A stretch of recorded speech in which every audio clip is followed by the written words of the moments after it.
you for joining us. Pleasure to have you, Tom. You. Ed. We are joined by the co-founders of $1 Billion Boy. Thank you so much for joining us. Thanks for having us. Yeah, What a sport. Welcome aboard. Are you having a good time in Cannes? A very good time. It's my first Cannes. Yep. Likewise. Yeah, but it's been great. There's so much going on, so much to absorb. It's a huge showing from the businesses in the influencer and creator space. So just loving the wind. Is that why you're This laughing? might be the windiest it's been so far. Dusting. Sorry, Tom. Please. Yeah. I was just saying that it's interesting to see like such a big showing from influencer and creator focused businesses. Yeah. And it seems to be the big topic that people are talking about alongside AI, obviously. Those have been the two key words this week, right? Influencer marketing, creators, and AI. Exactly. Yeah, it's been really exciting the last couple of days. I think it's hard to figure out whether you're working hard or hardly working. That's the only thing that's tricky. Yeah, and we had that fantastic day with you yesterday, the inaugural Cannes Lions Bulls competition. I'm plugging the winners in here. But honestly, it was a great day out, and as you said, like, was that work or was that play? I think it was a perfect combination of being able to interact with people from the industry face to face, but in a lovely environment. I think that was a big success. Yeah. But it was year one, and I think now we just need to figure out: do we do that again next year? Do we do something different? But, let's see. Maybe you'll be the winners of the inaugural and only. But no, we were definitely really happy with that, and we thought it just brought something slightly different to the regular parties that you go to. Yeah.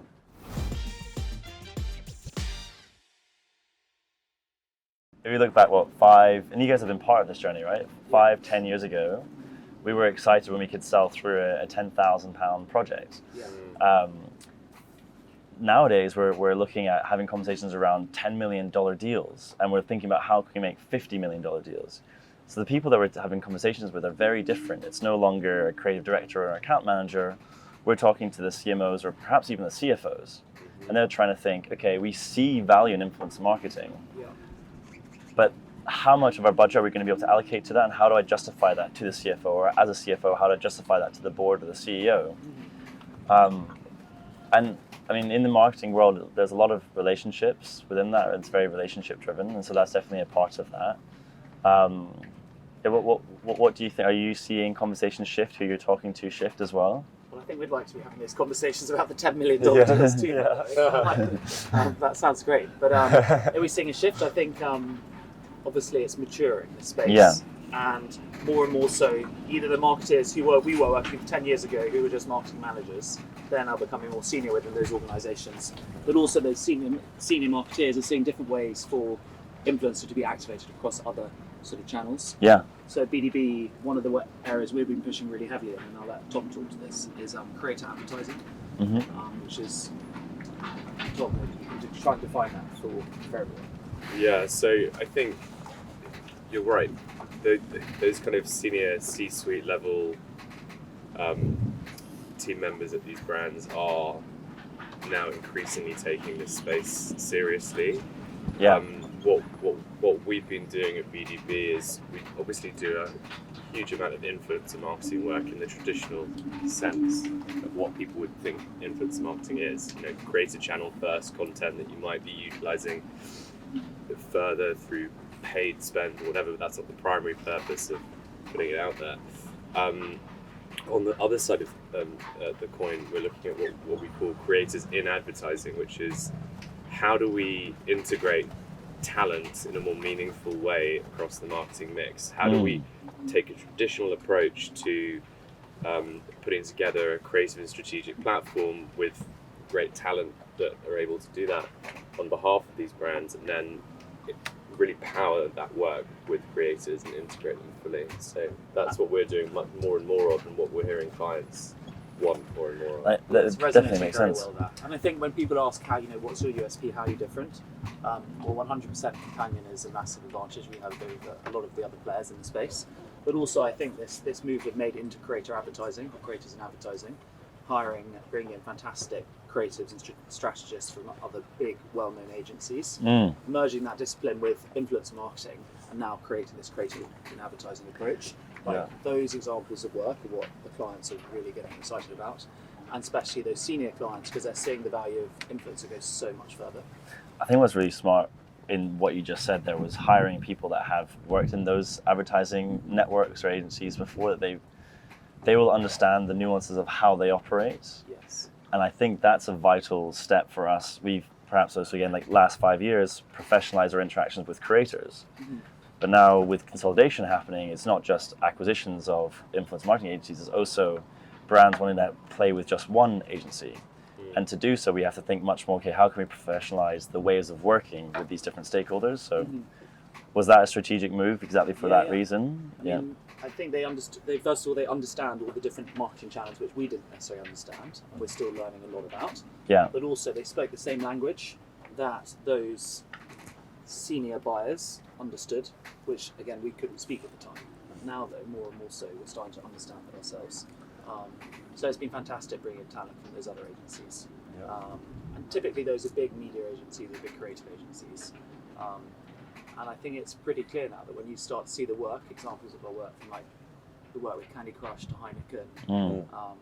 Heineken's my really favorite exciting. ad of the year, by the way. Or I don't know, how long ago was the Heineken ad? Was it over a year ago now? Over a year ago. Yeah. It was, well, we won 4 Cannes Lions last year. And you didn't make it to the ceremony? I wasn't here.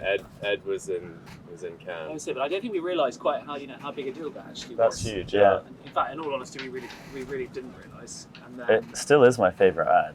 Like, yeah, it's great. I don't often chuckle at ads, but it really made me chuckle. The whole sort of, can't remember, I'm going to paraphrase it wrong, but it's like 0 calories, 0 liquid, 0 anything. It's virtual. Yeah, it was hilarious. And in fact, that came from a cross-agency approach. So the creative leads on that were publicists. Yeah. And it was our goal to be the agency partner and help Heineken figure out how to integrate creators into the overall marketing funnel. Yeah. And we collaborated quite closely with Meta, Yeah. who were very supportive as we were pushing all of the content out via paid media too. Across multiple markets, like 30 to 40 different markets across the world. You mentioned Companion earlier. Could you sum up what that is and what does it do? Yes, Companion is a competitor 100% to the likes of Creator IQ to Tracker. It's a lot more cost effective. But the difference between those tools and our tool is that we have a team of about 160 people using Companion every single day. And you'll see we have these internal Slack channels set up for feedback. So people are providing ideas of what they want to see next being developed. And so the speed at which we can improve the tool is far faster and far greater. So I've done my own research into these other platforms, and some of them have really useful features. And in fact, we use Tagger, for example, for some influencer search. It's helpful, complementary to Companion. But in all honesty, Companion now is at a stage where the software is, I think, a lot stronger than now these other tools out there. Because of that feedback loop being so much faster. Because if you're using someone else's software, it's not like you can quickly tell them you want to have this change. Yeah. But within like 5 minutes, our team could be working on a new feature. Yeah.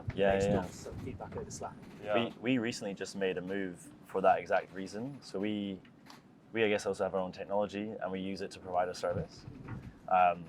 And I noticed that whenever we have both the tech team and the service team in the same room, there's just another level of sort of cross information sharing and inspiration for feature development or products or prioritizations within that happens. Yeah. So we just signed our first sort of big office contract we're moving in September, which is really exciting. Whereabouts? Oxford Square.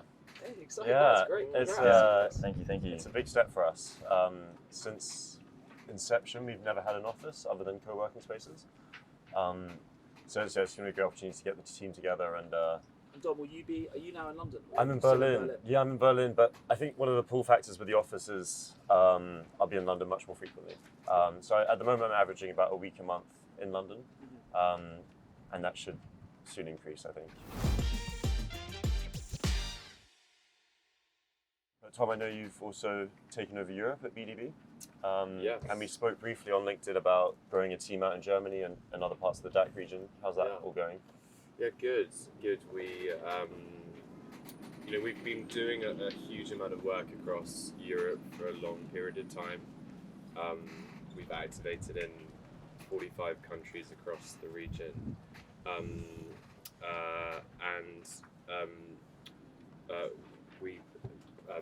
We kind of figured that we were calling ourselves BDB London, and it kind of limited people's perception of what BDB was doing.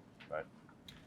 So yeah, we've been growing our team in the Nordics and in DACH, and we've been really lucky to have great clients like Heineken, who we talked about earlier, who have also put confidence in us running their activity in Germany. So we now look after all of Heineken Germany. Congrats. Too.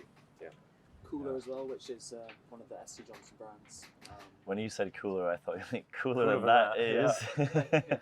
But no, cooler, yeah. But it's exciting seeing the business grow in these Yeah. other territories. But it's obviously quite a challenge. But it takes time to understand those local markets. Exactly. Yeah. How salaries are different, how taxes are different. Yes, So there's a yeah. lot Cultures are different. Funny story Cultures are on tax. Max and I went to, we mentioned this earlier, the influencer marketing Bundesverband, long That's so German funny. word. And one of the talks was on influencer tax and how you have to, KSK. yes. Yeah. So we watched an hour of German tax law. And just to give context to watching this hour, Dom's got his Google Translate phone out, taking it, It's all in really German, stressing yeah. out, being like, Max, we have to make sure we understand absolutely everything. And then the last slide of the presentation was, this does not apply to companies headquartered or registered in the UK. And I was like, why did they not start with that? So everything was irrelevant for us, but obviously super helpful for everyone else there. 1 hour just sweating. God. I didn't know about That's that. so funny. So what have you guys done? Have you opened up subsidiaries in Europe, or are they, GmbHs or? We are incorporated now in Copenhagen. Okay. In the process of doing so in Germany, but we have team members that are working remotely in market, as well as those that speak language, understand the market, that are based in London. So it's kind of a hybrid whilst we grow our client base. Awesome. I think I was quite apprehensive about the personal side of things, moving and living in Manhattan. So I spent quite a bit of time there, but mainly just travelling for work. And I did an internship years ago, one summer. And I didn't love New York, and I feel that now I've moved there, I've started to understand the city a lot more, and it's a lot cozier and more welcoming than you'd first sort of maybe imagine. And then secondly, on the professional side of things, it is full on. There is so much to be done, and there's so much opportunity, and it's been very, very rewarding. Stepping back into a role where we have fantastic team, but there are less, there's some sort of areas of the business in the US which we don't have people necessarily owning yet. We'll be hiring over the next couple of years for. So I'm stepping into these little pockets, trying to take on that while figuring out just the day to day and trying to grow the business. So it's been really rewarding. I actually enjoy that sort of bouncing around a bit like Wearing the multiple hats. Yeah. I don't know how else to describe it, but it's been full on. Yeah. But really, really good. Awesome. Yeah. How do you unwind in New York? How do I unwind? There isn't much unwinding. Yeah, my girlfriend and I went there recently, and we said, let's go to Central Park for some peace and quiet. And it was a summer's day, and there was probably more people in Central Park than Did you'd you go on ever a imagine. weekend? It was on a weekend, yeah. That's And, always an issue. Yeah, To get it was early morning. early morning on a Monday or something. Yeah. Yeah. Perfect. In the week is great, but on the weekends go in the morning. But Central Park's fantastic. Yeah. So we had all the team over from around the world for our global leadership team retreat in New York, and we organised a tour of Central Park, hosted by the Central Park Conservancy, which was pretty fantastic. And they showed us around. It took us, so yeah. Amazing. Yeah.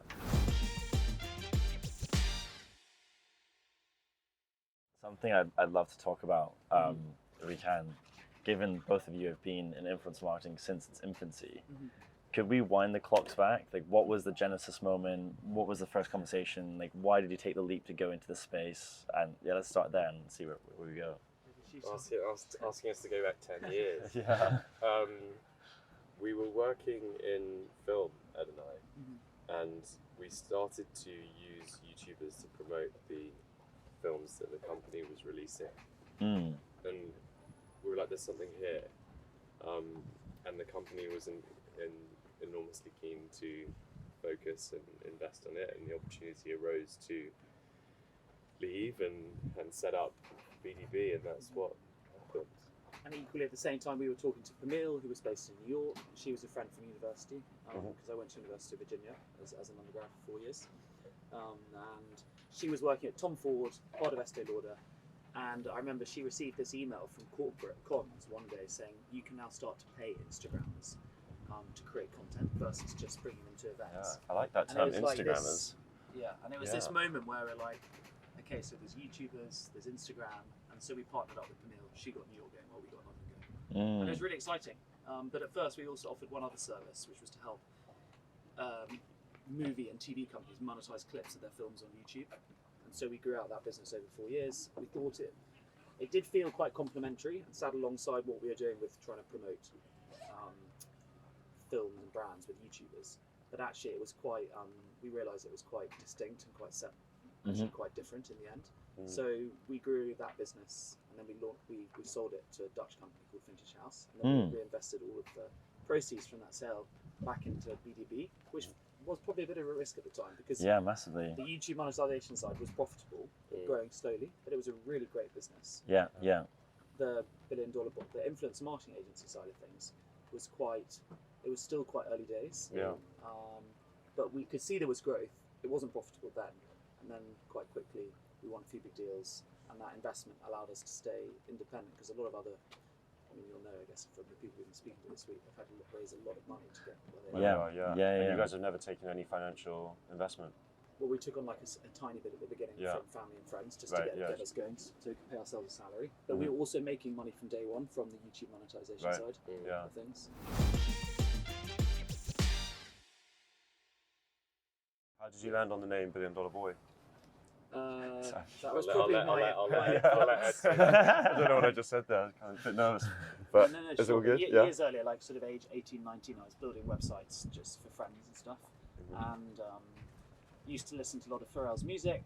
And Pharrell has a fashion label called the Billionaire Boys Club. Right. And at the same time, while building these sites, I realised that you could buy domain names and then you could sell them on marketplaces. So I thought there was a chance Pharrell would want to be the $1 Billion Boy. I mean, you can see it works so well for him. So Pharrell, if you're listening, I'm sure I'd be willing to sell you the name. That was the hope. I have a terrible story about domain names. Maybe don't bring it up. Tell us afterwards. Tell us afterwards, There's definitely that same kind of thinking that Dom bought 20 different kinds of domain names. Thinking I'd be very bad domain names. I thought I'd be a millionaire just on the domain front, but no one's asked for any of them yet, so that's some money that is. Awesome. Okay, so having jumped into that, I also love how you said there was like high risk within that decision. We were having conversations earlier this week around just how there's almost a necessity for naivety going into these kinds of things. If you had known that it would take you 10 years to build $1 Billion Boy to the point it is at now, do you think you would have had the same enthusiasm on day one going into it? Probably not. Exactly, no, right? I think you think it's not going to take too long. But what's clear is it becomes more and more rewarding. But the challenge is always new challenges. And the thing I've struggled with a little bit over the last couple of years is, I don't know if I think it's maybe the wrong term to use imposter syndrome, but it's as we hire great people, they start then taking over elements of the business which you've been running. And you realise they're actually much better at that than you are. It's good to realise that though, But then you had to figure out, okay, well, hold on a second, I'm now not spending 2 days a week doing marketing. So what do I now do with those 2 days a week? Your role's constantly changing. I mean, we've gone through everything. I mean, you started off by building our first app, and then building a back end and a web page, and beyond. As soon as we could hire engineers that were better than me, didn't code. Then my focus was product, trying to understand the consumer better and align that way more within that. Then within that, I had capacity to realize that actually we need to service our offering rather than give people our technology. So then found people to think about product so that I could then do service. Then as soon as we had service to the scale, we had so many staff and we didn't really necessarily have the funds to pay them. So we were like, God, we need to do more sales. It's like, okay, get someone to help me with services so I can help Dom with sales. Nice. And I guess even within that now, we're constantly sort of... We've come to a realization that we'll always be selling. Also hiring, I guess, within that as well, and constantly changing within that. Learning so many different roles that we were talking briefly before around having a clear purpose to be able to build a really strong culture that helps you attract top talent. I think learning those skills are really key as well to building a strong business. Yeah, and it takes a lot of time, that. Yeah, it does. And there are so many mistakes. Well, we made a lot of mistakes along the way, but you just want to learn from those mistakes rather than making them again.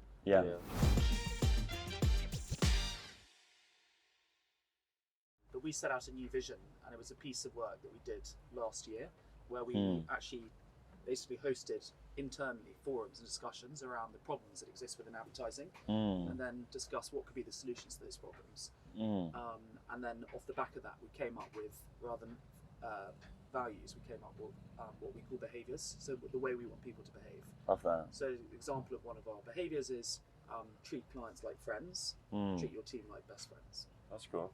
And the idea is, I think, that the customer isn't always 100% right, and you have to respect, first and foremost, the team. Like, we have to get that priority right, and then if we get that right, the clients will benefit from that. Is there almost a parallel to like how you treat yourself versus how you treat others there? You know, like if you don't take care of yourself, you can't take care of others. Yeah, probably. I think so. And then those behaviours informed the vision, and the vision was setting a new standard for advertising with a greater social purpose. I love that. And there's a bit more to it than that. But the idea was that social purpose, and it's solving these problems with an advertising that we think creates a really interesting environment to work in and gives us something to be quite proud of. You know, we're not going to send a rocket to the moon, not yet at least.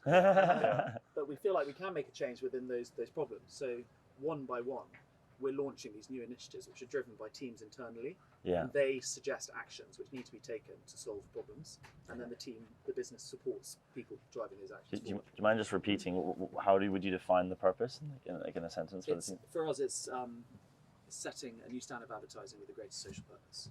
Like that. And for us, that's social. I guess it's social focused issues which exist within advertising, and trying to find the solutions to this. How did that come about? Why did you decide that? I think it was just trying to figure out something that was lofty, could give us a purpose on top of just building a business, which is what we had been doing for years. And actually, Purpose it's kind of the core has to of what we've be. been doing since day one. Sorry, I was saying purpose has to be aspirational. Yes. I like that it's lofty. I think that's important. Yeah. Anyway, we're seeing really good results off the back of it, and this year we'll start to talk more about that in the press, because we realised that we want to sort of be a beacon of light for this kind of change. Yeah. And I think with talent joining BDB, a lot of the talent comes from these big holding companies which still have all of these existing issues. I know they're making efforts to change as well. We can be nimbler and faster and more independent to make those changes, and so people really respect that and want to be a part of that journey. So it's been great. Anyway, so that management side takes up a lot of time.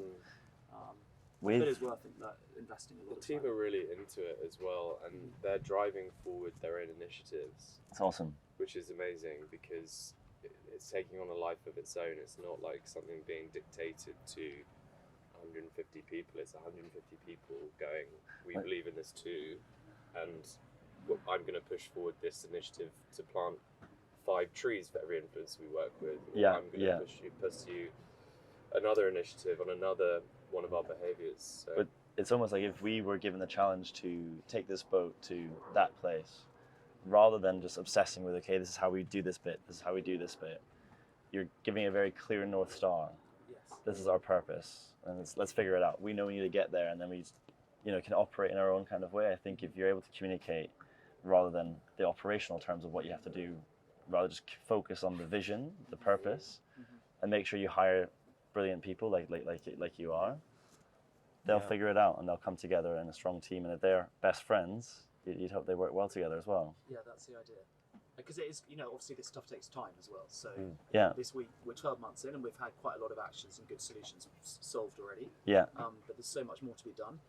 And also, I think it's important for people to realise that Tom and I find it equally as hard as they do when we're like leading and building this business. So we're always learning on the job too, and the responsibility really needs to be shared by all of us. It's not just on the leaders' shoulders to like drive this change. It has to come from everyone within the team.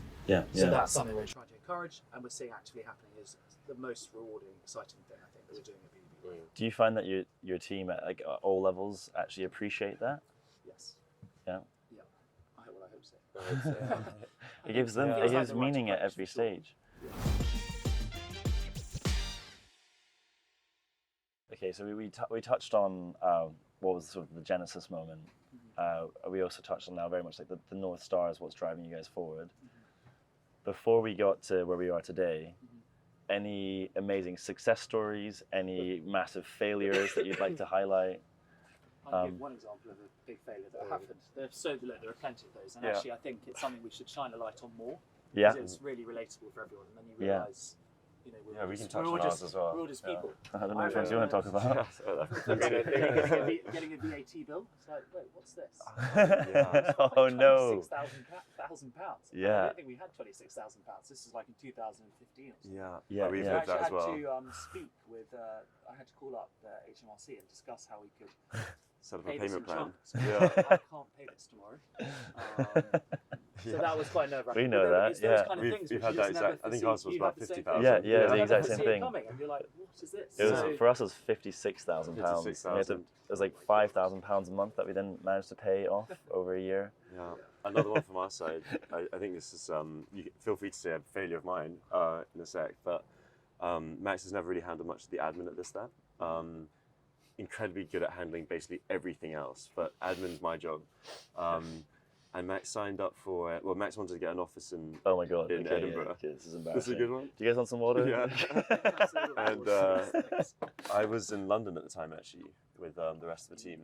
I said, make sure the one thing you check in the one thing to check in the contract is the breakout clause. Like, make sure we're not tied down to this place for too long, because I don't think we're going to be in Edinburgh for that long anyway. So Max swiftly signed up for, I think it was 16 months of rent. No, it's a year. Just 12 months. Yeah. 12 months. And we moved out of that office, 2 months later or something? Yeah. And we were contracted to pay for another 10 months, which was... Did they hold you to it? They did, yeah. Yeah, it was really bad. But it was just like things you can't necessarily foresee. It was such early days, and we had an angel investor that was quite late on sending us the money, so we didn't necessarily have the money to pay as well. And so we're kind of almost thinking, God, let's shut the doors. And that's the truth. Yeah, at that point, I was actually already had a job accepted at another place, and I was like, Dom, I'm not sure if we can do this. This was well before we had product market fit. We were a social media platform at that point. Yeah. And somehow Dom got us into the doors at APX, which was this accelerator program based out in Berlin. It's basically Europe's Y Combinator. I was like, Max, I think we can keep the dream going. Let's go to APX. And I was like, great, awesome, let's go. Completely forgotten this whole thing that we'd signed up to this office for 12 months. Yeah. And this accelerator program was based in Berlin, and part of the deal was that we both moved to Berlin and that we get training there for 3 months on how to actually run a business, and he had office space for the following 6 months after that. So it was, right, pack your bags and move. Yeah. So 2 months into having the office, we were no longer in Edinburgh, but they did not let us go. We had to pay £400 a month, which at that time was very considerable. It was like quite a lot of money. Huge, yeah. We hadn't made any revenue at that point, so it was all costs. But yeah, I think you do learn from these mistakes. And had I started a business after ThisThat, I think I probably could have been 2 years more efficient. Easily, yeah. Which is promising for the future, because I think being an entrepreneur is sort of in my blood now. I couldn't imagine really doing anything else. What's your ambition with ThisThat? Yeah, good question. So can I leave with purpose? Yeah, go for purpose. Yeah. So we've been doing a lot of work as well in terms of where we want to take ThisThat and what role we think we can play in the world. And it has taken a lot of thinking. It's been pretty much non-stop since October last year that I've been thinking about this and having conversations with the team as well, and getting different perspectives. And so we see sort of two functions that we have to service, market research and advertising. And so to make marketing enjoyable, we want to make both market research enjoyable for marketers, and we want to make advertising enjoyable for consumers. And so on the advertising side, we see people often skip ads. We actually have more than 50% of the people have ad blockers on their computers and laptops, for instance. And the flip side, when it comes to marketers, often data or market research is considered overwhelming, or almost like we just want to be purely creativity led, and people don't necessarily see how I can actually really embody and help these things. And we think we have a really nice, unique position with survey data, because it actually allows this feedback loop between consumers and marketers. It allows consumers to actually give feedback and influence brands on how they position themselves. And at the same time, brands can actually have hypotheses of what they think they like and get feedback as to where that works. And so this feedback loop almost actually helps build a symbiotic relationship. And for too long, it's almost been brands that have been very much influencing or pushing audiences or consumers to try and buy certain things. And I think what's really nice with this purpose is that to have a meaningful purpose, you want to have an opportunity that really aligns with it. And I think our current opportunity right now is really focusing on elevating the influencer marketing space by helping prove and also improve its effectiveness. And then also sort of beyond that, it will be, trying to understand the different roles that different marketing channels play. So not just influence marketing, but you're talking about how can you have creator advertising, how can you go into the different channels. We have a roadmap where we're looking to replicate our methodology across all the different touch points. So looking to do what we do, but also in out of home, TV, different channels, plug into your Netflix, your Disney channels, for instance, as well. Plug into programmatic, really understand all the different channels so we can really understand, okay, what is the role that this channel should play? How do they overlap? How can they work best together? But the reason why we feel like influence marketing is a fantastic place to start is actually it's the most enjoyable advertising format for consumers. They have their own communities. People choose to engage with these creators. And so it's a really nice place to start within that. And I think that purpose is really what we're going towards. Yeah. Nice. I think that sounds great. Yeah. It is quite long. It's a long answer, But yeah. As you got to the end of it, I understood it really Yeah. well. Yeah. That's really exciting. Thank you. Yeah, I'm excited by it. Yeah. How are we for time? Yeah, I just noticed we're using this because I think the batteries might be dying slowly. Is that the case, Ravi? Yeah, it's like a backup. But we could Yeah. call it. Yeah. That was a really great discussion. Yeah, it was, yeah. Gents had a great time. Thank you. Thank you for coming out here as well. Glad it Thanks didn't for rain having too us. much. But yeah. Thank you so much. Yeah. Congrats on ThisThat's. It's really, really impressive what you two have built. Thank you so much. Likewise, Like, congrats yeah, on guys. Billion Dollar Boy. Thank you. Yeah. For sure. And Pharrell, I think he'll be interested. I hope so. Yeah. Yeah.